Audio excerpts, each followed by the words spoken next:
The New Testament lesson comes from the 9th chapter of Hebrews.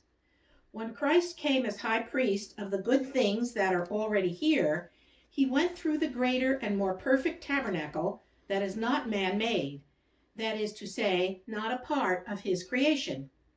He did not enter by means of the blood of goats and calves, but he entered the most holy place once for all by his own blood, having obtained eternal redemption.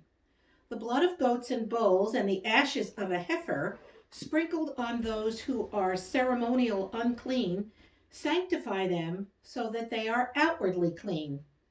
How much more, then, will the blood of Christ, who through the eternal Spirit offered himself unblemished to God, cleanse our consciences from acts that lead to death, so that we may serve the living God?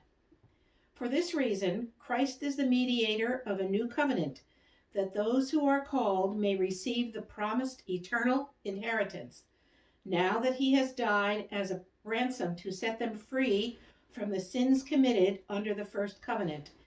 In the case of a will, it is necessary to prove the death of the one who made it, because a will is in force only when someone has died. It never takes effect while the one who made it is living. This is why even the first covenant was not put into effect without blood. When Moses had proclaimed every commandment of the law to all the people, he took the blood of calves, together with water, scarlet wool, and branches of hyssop, and sprinkled the scroll and all the people. He said, "This is the blood of the covenant, which God has commanded you to keep." In the same way, he sprinkled with the blood both the tabernacle and everything used in its ceremonies.